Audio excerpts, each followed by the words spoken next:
estudante! Dando continuidade aos assuntos presentes dentro da nossa primeira unidade do material didático, quanto à biossegurança aplicada aos serviços da saúde, iremos hoje discutir alguns tópicos específicos. E o primeiro deles são os equipamentos de proteção individual e coletivo, que são tão necessários e se fazem tão relevantes dentro da área de atuação do profissional de saúde.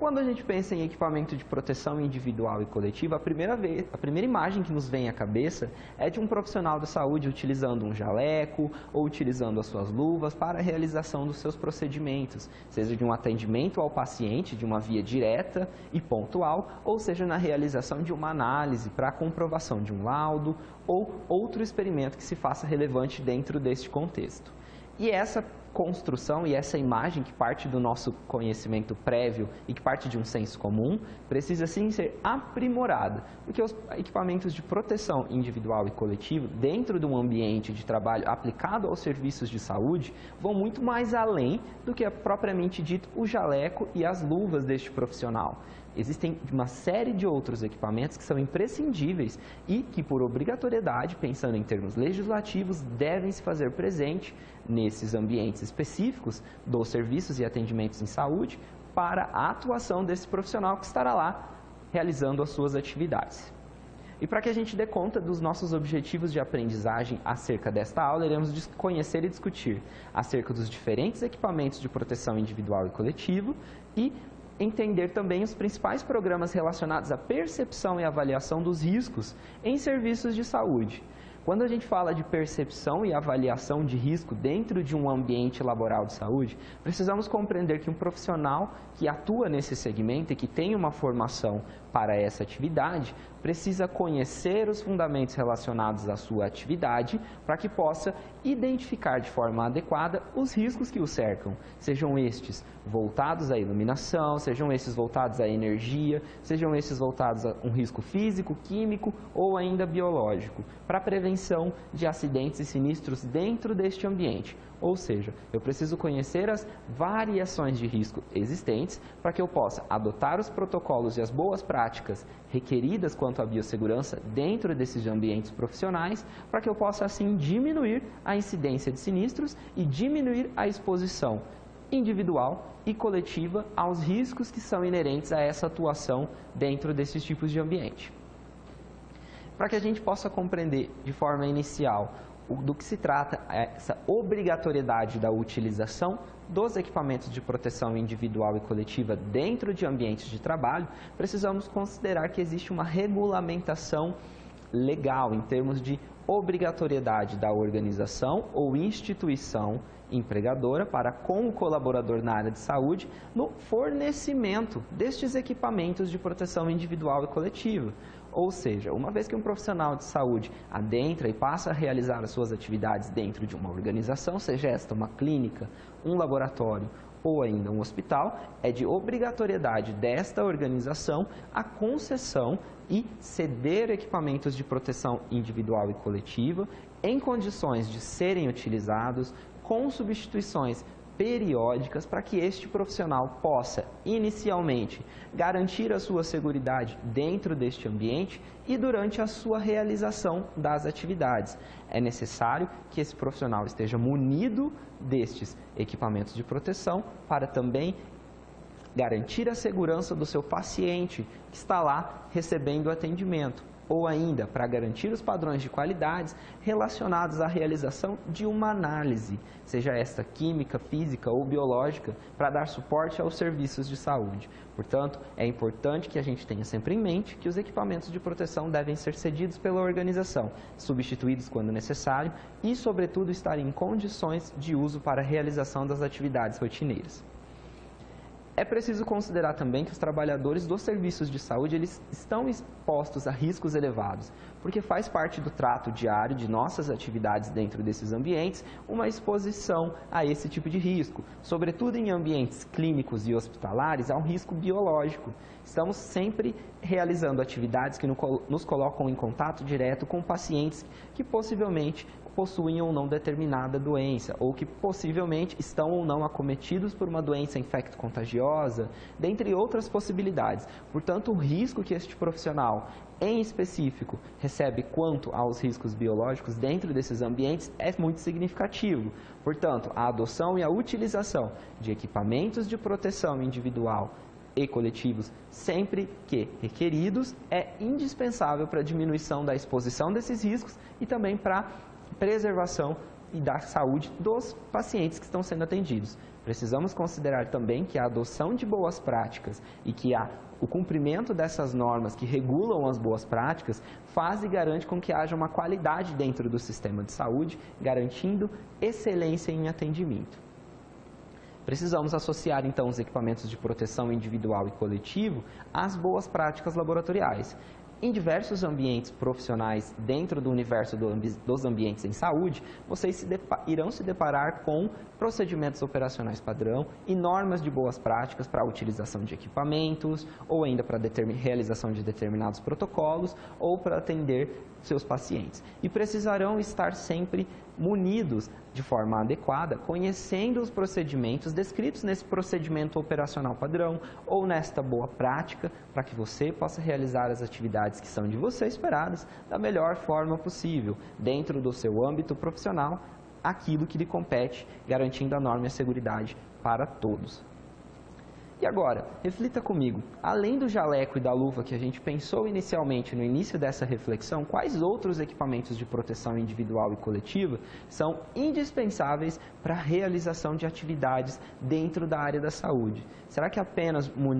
munir-me de um jaleco e uma luva para realizar um atendimento, uma coleta de um fluido biológico, para coletar sangue, para fazer uma aferição de pressão junto ao meu paciente ou realizar uma análise microbiológica é o suficiente para que eu possa garantir a minha segurança, garantir o padrão de qualidade daquela análise e garantir a segurança e o bem-estar físico do meu paciente? Existem uma série de equipamentos que são muito relevantes e que muitas vezes não recebem a atenção devida, sobretudo na compreensão de que de fato são um equipamento que garante a segurança da coletividade. Precisamos entender também que, por definição, os equipamentos de proteção individual, eles são todos os dispositivos de uso individual destinado a proteger a saúde e a integridade física do colaborador, sendo exemplos jalecos, luvas, máscaras, óculos, protetores faciais e calçados fechados, cada um atendendo a uma especificidade e uma justificativa do porquê estarem sendo adotados e do porquê estarem sendo utilizados em ambiente de trabalho. Claro que todos os equipamentos de proteção individual irão atuar como barreira e proteção primária do contato do colaborador e do profissional em saúde para com um risco que esteja presente, seja ele biológico, físico, ergonômico ou ainda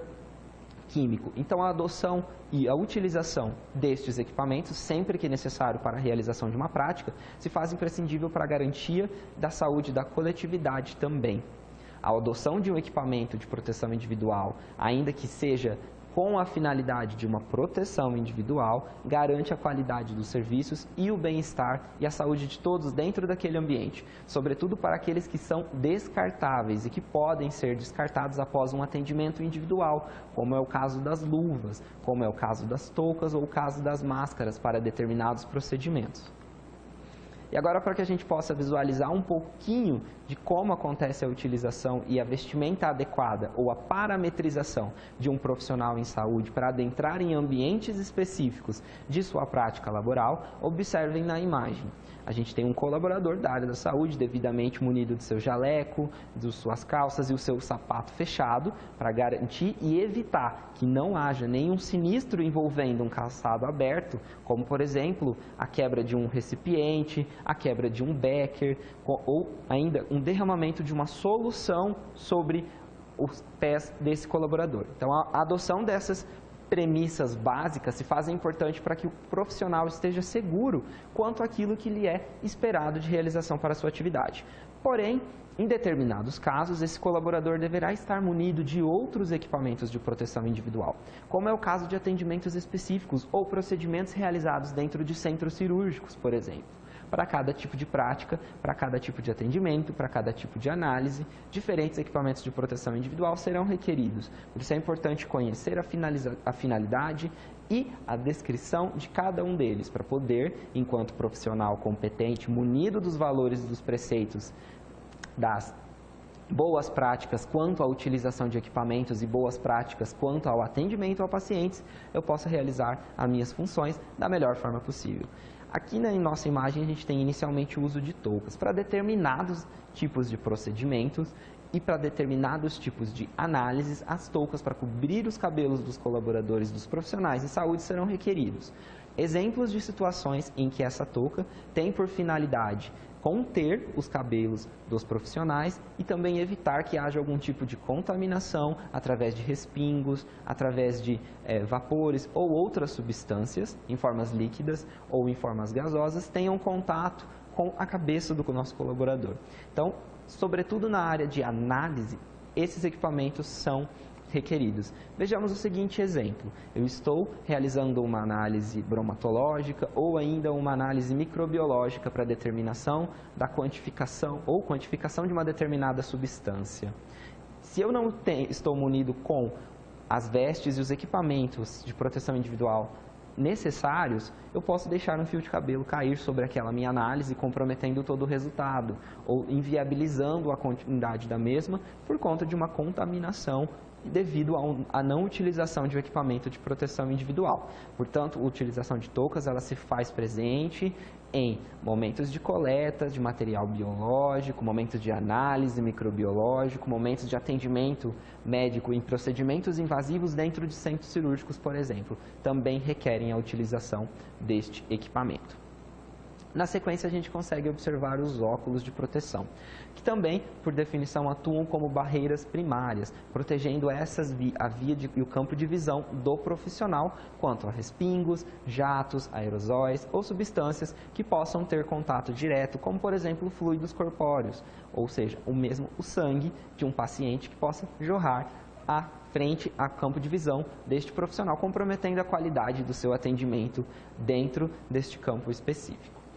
Precisamos verificar também que o uso de óculos vai se fazer imprescindível sempre que um procedimento invasivo ou que contenham riscos à sua volta de respingos,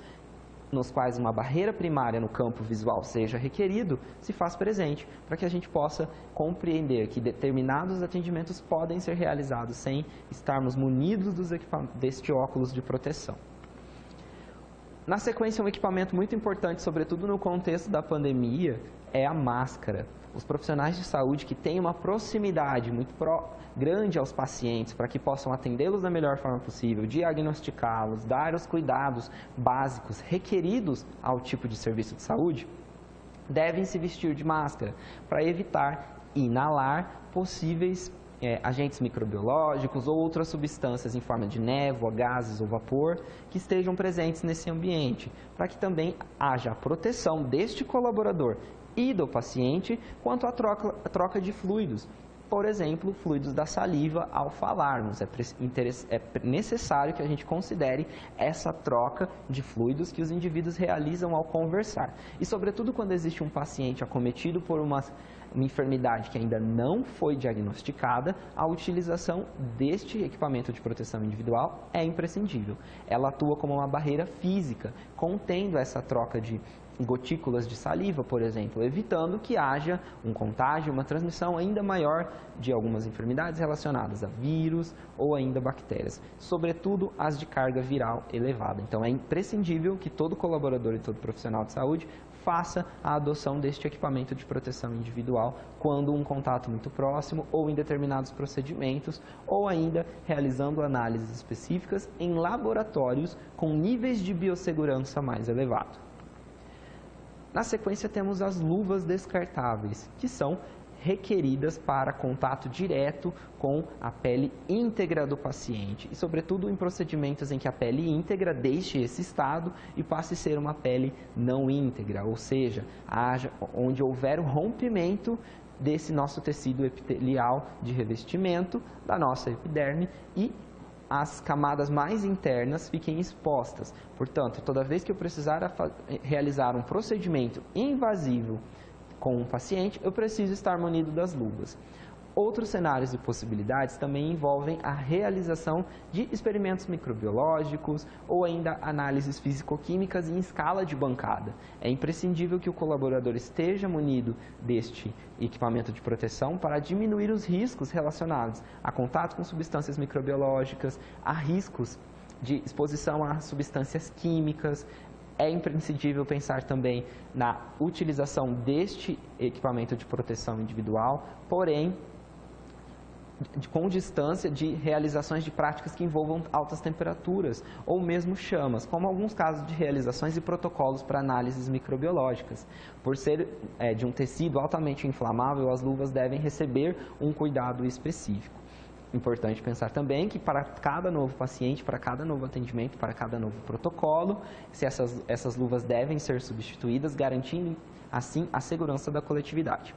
Um exemplo muito prático relacionado à utilização desses equipamentos em contato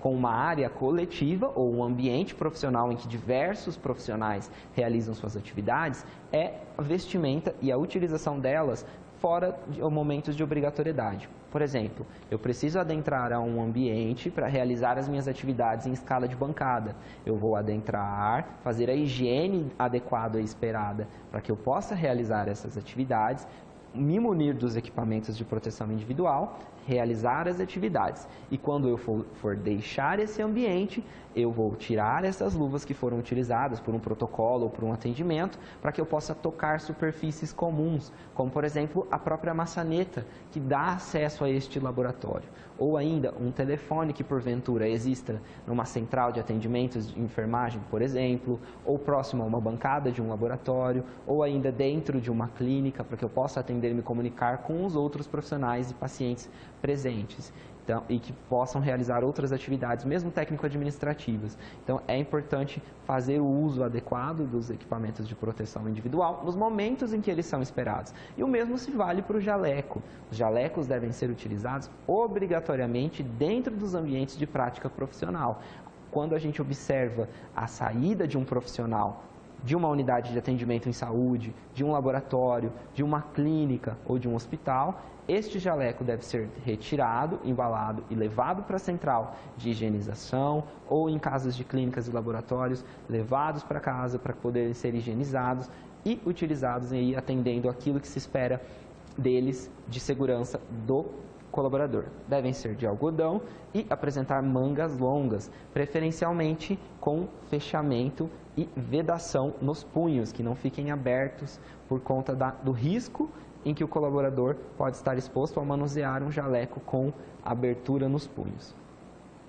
Na sequência, nós temos os propés, que são requeridos, por exemplo, em situações específicas ou em laboratórios de níveis de biossegurança mais elevados, como, por exemplo, os laboratórios onde são articulados e manipulados materiais genéticos de micro-organismos ou vírus que tenham um potencial patogênico para a sociedade ou que representem um risco ainda maior. Portanto, é imprescindível pensar na utilização dos propés em ambientes específicos. Outro exemplo seriam centros cirúrgicos, onde os profissionais, médicos, as equipes de enfermagem e outros profissionais da área de saúde que perpassem por esses ambientes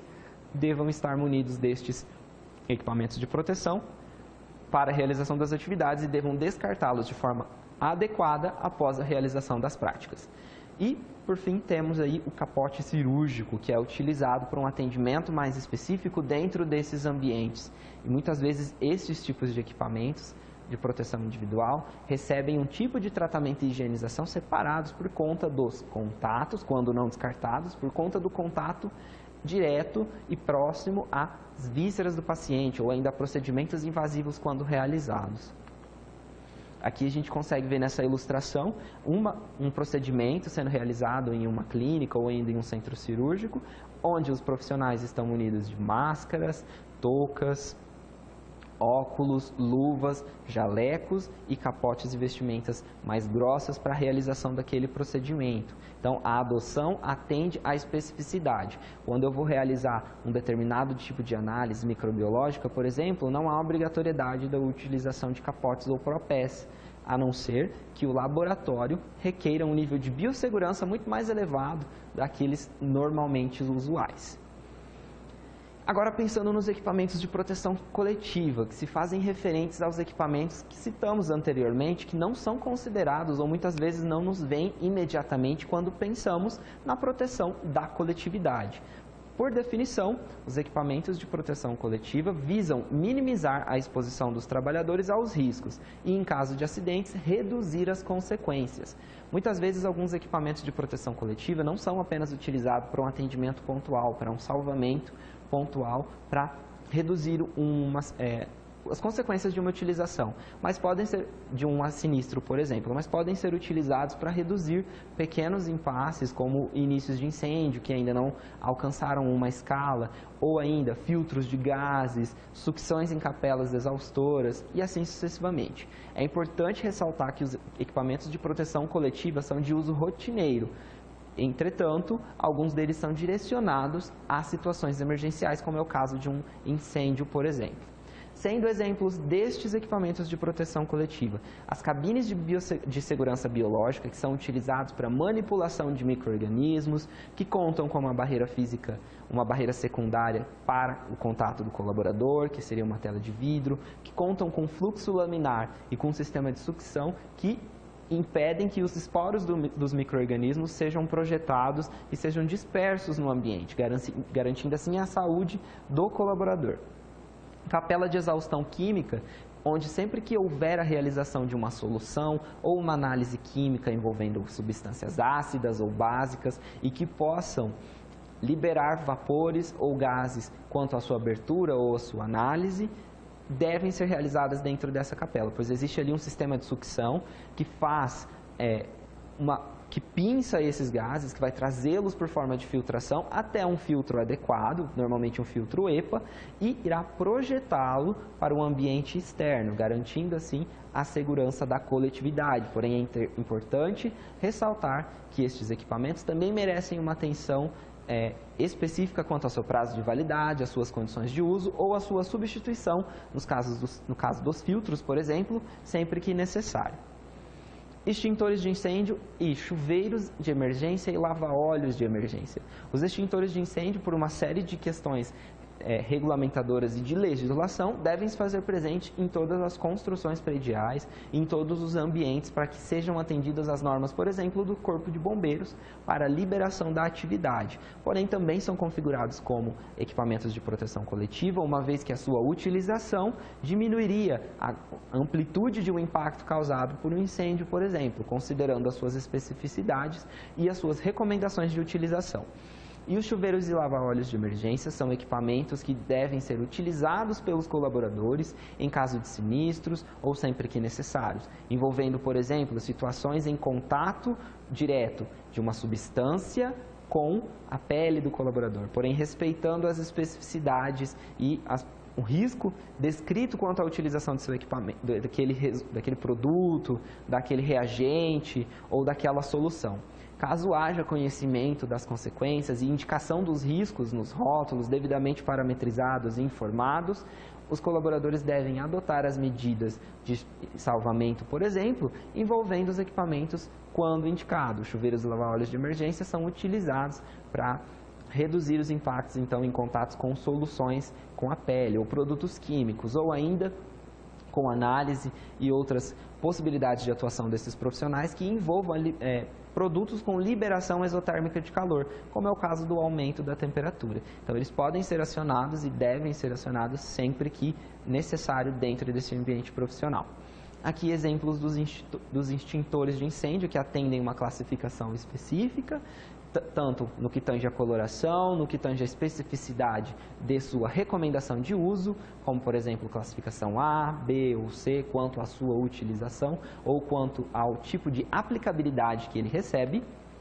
e um colaborador aí da área da saúde realizando uma análise dentro de uma cabine biológica que conta com os recursos necessários para garantir a experiência e a seguridade deste profissional. Notem que ele está utilizando os seus equipamentos de proteção individual de forma adequada e existe uma barreira secundária, que é essa tela de vidro entre o colaborador e a análise que ele está realizando. Normalmente essas cabines elas vêm munidas de um sistema de fluxo laminar para recolher esses esporos ou micro-organismos ou ainda vapores e névoas que venham a ser liberados em face da atividade ali dentro realizada e também contam com luz UV para descontaminação dessas unidades após a sua utilização. Importante destacar que todos os equipamentos devem estar com seus procedimentos devidamente descritos para que os colaboradores que vierem a realizar atividades envolvendo este equipamento possam ter ciência do que precisa ser feito para a adoção das melhores práticas e para a adoção dos procedimentos de segurança. E dando sequência ainda a essa nossa primeira unidade, a gente parte para o tópico de percepção e avaliação de risco em serviços de saúde. Quando discutimos a avaliação de risco, precisamos considerar que o profissional que está dentro deste ambiente conhece as potencialidades dos riscos em função das atividades exercidas. Por exemplo, um colaborador que realiza uma atividade repetitiva em bancada, ele entende que está sujeito a um risco ergonômico, pois teve contato com isso em sua formação inicial. Entretanto, ao perceber, ao adentrar um ambiente, ele é capaz de reconhecer um possível risco. Porém, a depender da atividade realizada, esse colaborador pode estar sujeito a outros riscos que se articulam e que tornam esses ambientes hospitalares, clínicos e laboratoriais potencialmente danosos à saúde dos colaboradores ali presentes. Portanto, uma avaliação adequada e a capacitação de um profissional em saúde para a percepção dos riscos é imprescindível. Entretanto, pense no seguinte exemplo. Quando eu adentro a um ambiente hospitalar, por exemplo, em função das suas especificidades e da sua complexidade de operação, eu estou sujeito a uma série de outros riscos que se articulam dentro desse ambiente. Por exemplo, os riscos relacionados à infecção hospitalar e à carga microbiana que pode ser responsável por uma infecção hospitalar, ao risco de contato com os resíduos, aos riscos em função da disposição dos resíduos de forma adequada. Então, existe uma série de outros riscos que estão presentes e são inerentes a ambientes como este do nosso exemplo. Porém, existem uma série de organizações, em termos de colaboradores, e uma série de comissões internas que podem atuar para a diminuição desses riscos presentes nesses ambientes, como é o caso da Comissão Interna de Avaliação e Controle contra a Infecção Hospitalar, dentre outras comissões que podem atuar fiscalizando, monitorando, descrevendo e parametrizando essas atividades, visando a diminuição dos riscos para tornar o ambiente mais seguro e a prática profissional dos ambientes lá presentes também muito mais segura. Partindo desse nosso primeiro exemplo de comissão que atua especificamente em ambientes hospitalares, verificando potencialidades dos riscos quanto à segurança dos colaboradores, temos a Comissão de Controle de Infecção Hospitalar, que é a CCIH. Em 2004, a Anvisa, então, instituiu um sistema de informações para o controle de infecção em serviços de saúde, também conhecido como SINAIS.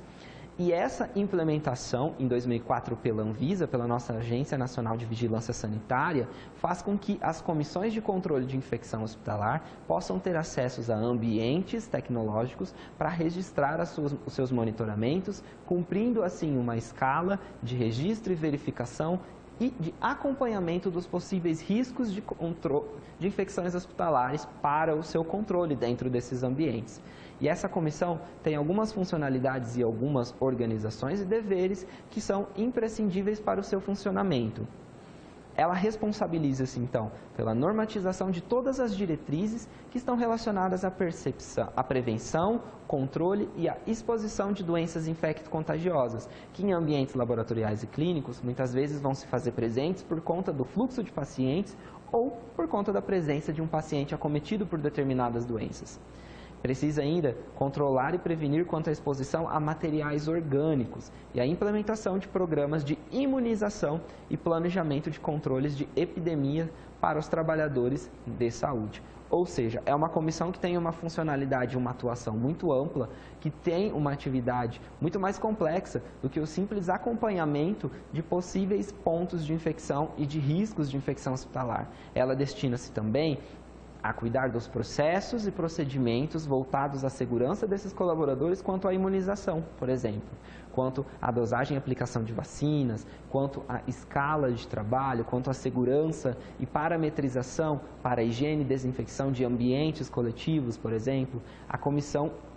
de Controle de Infecção Hospitalar acaba tendo uma atuação muito ampla que vai impactar em outras e diversas atividades a serem realizadas dentro desses ambientes. Trata-se de uma comissão que representa um órgão que presta serviço ao Programa de Controles de Infecções Hospitalares, que é o PCIH, presente dentro de toda a instituição hospitalar, dentro de todos os hospitais ou locais onde são realizados procedimentos médicos invasivos. E é composta por profissionais da área da saúde com nível superior e formalmente designados, considerando a especificidade do know-how desses colaboradores. Todo profissional de saúde pode se fazer presente dentro de uma comissão de controle de infecção hospitalar. Entretanto, alguns profissionais desempenham um papel muito significativo e pontual dentro dessas comissões. Toda a comissão, então, é formada por membros consultores ou por membros executores, sendo os membros consultores representados pelos serviços médicos, de enfermagem, de farmácia e de microbiologia, considerando os riscos e a relação de todos estes serviços com a garantia da qualidade do atendimento e da qualidade de atendimento e da saúde da coletividade dentro desses ambientes, sejam considerando e fomentando os serviços de atendimento individual ou sejam ainda atuando na distribuição de compostos e de fármacos dentro da própria organização hospitalar ou ainda o setor de microbiologia na realização de análises para diagnóstico. Quanto aos membros executores, eles são relacionados ao serviço de controle de infecção hospitalar. Notem que agora a gente tem uma hierarquia dentro desta comissão de controle interno de infecção hospitalar. A gente tem a comissão, os serviços hospitalares e os projetos de acompanhamento e os serviços hospitalares de controle de infecção, formados por, no mínimo, essas comissões dos membros executores do controle de infecção, 2 técnicos da área de saúde ou de nível superior para cada 200 leitos ou fração deste número. É importante considerar também que existe uma relação direta entre a carga horária de trabalho do colaborador e a sua atuação dentro de um serviço de controle de infecção hospitalar. Um exemplo disso são os colaboradores que passam nos quartos dos hospitais, onde são realizados procedimentos cirúrgicos ou invasivos, verificando, por exemplo, a conformidade e o estado dos curativos ou procedimentos realizados pós-cirurgia ou pós-procedimento invasivo, para verificar se não existe um ponto de atenção quanto ao surgimento de uma possível infecção hospitalar, para verificar se os procedimentos estão sendo executados de forma adequada por todos os outros colaboradores que têm contato com o paciente, como, por exemplo, a equipe de técnicos de enfermagem ou a equipe de enfermeiros e médicos, para garantir a qualidade desse atendimento e garantir a saúde do paciente também. São funções ainda da comissão: o controle do ambiente, controle do pessoal interno quanto ao seu acesso a esses ambientes e o controle de produtos químicos, elaboração de normas e rotinas, considerando aí as possibilidades de aplicação das boas práticas e dos procedimentos operacionais padrão e da investigação epidemiológica, além da realização de reuniões periódicas. Como a abrangência desta comissão é muito ampla e que se perpassa e permeia por todo o corpo técnico administrativo presente dentro de uma organização hospitalar, é preciso considerar também as sugestões de melhorias, identificações de pontos de atenção e periodicidade das reuniões para garantir que todos esses processos e que todas essas etapas sejam atendidas. Dentro do controle de ambiente, essa comissão passa a olhar para a qualidade e para as condições da estrutura física, identificando possíveis pontos de atenção e estruturas que necessitam de melhoria para o atendimento à norma e para possibilitar a qualidade do serviço de saúde. Controle de pessoal, considerando o controle descritivo e pontual via sistemas online do pessoal que adentra a instituição hospitalar para ter uma rastreabilidade de todos os colaboradores ou indivíduos que estiveram presentes, né, chamamos aqui de atores que estiveram presentes dentro deste ambiente, para que haja contato e uma relação de emergência caso necessário. Um exemplo disso seria um paciente acometido por uma enfermidade infecto-contagiosa de um nível muito elevado e que seja um caso de atenção específico para a saúde, possa ter tido contato com outros atores que estiveram dentro desse ambiente. Tendo as informações dos ambientes dos profissionais que tiveram acesso a esse ambiente, é possível fazer contato e desenvolver uma rede de rastreabilidade. Pensar também essa comissão que ela direciona uma atenção específica ao controle dos produtos químicos que são disponibilizados para a utilização dentro desses ambientes. Considerem soluções ácidas, básicas, sendo as soluções ácidas envolvidas em um processo de aquisição que conta com uma burocratização muito significativa e rígida, considerando o valor e os riscos que esses reagentes apresentam. Então, fazer todo o controle dos produtos químicos, inclusive aqueles que são utilizados e direcionados para as centrais de esterilização, ou para as centrais de higiene, ou ainda para os procedimentos de esterilização, higiene e desinfecção, são partes das funções desta comissão. Outra comissão que atua especificamente preservando e garantindo e identificando riscos presentes dentro desses ambientes hospitalares é a Comissão de Gerenciamento de Risco Hospitalar, que se faz presente, então, gerenciando riscos hospitalares, quanto à farmacovigilância, a hemovigilância, que relaciona-se às substâncias derivadas do sangue, a tecnovigilância, quanto à segurança das informações presentes dentro deste ambiente, as informações relacionadas a prontuários de paciente e ao uso adequado da tecnologia dentro desses ambientes. Direciona uma atenção ainda quanto aos saneantes e, por fim, apresenta uma relação muito direta com a Comissão de Controle de Infecções Hospitalares. Outras comissões que se fazem relevantes nessa percepção e avaliação dos riscos que estão presentes dentro de ambientes clínicos e laboratoriais e, em específico, hospitalares, são as comissões de óbito hospitalar, comissão de prontuários médicos e a comissão de farmácia e terapêutica. Esses tópicos encerram, então, o assunto desta nossa primeira unidade e, na sequência, daremos continuidade às nossas discussões e reflexões sobre a biossegurança e a bioética aplicada aos serviços de saúde.